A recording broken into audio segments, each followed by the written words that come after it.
الشهيد عبد الملك سليمان اليوم 21 رمضان.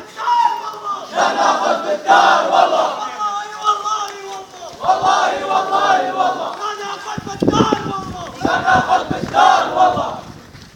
تكبير الله اكبر تكبير الله اكبر لا اله الا الله والشاهد حبيب الله لا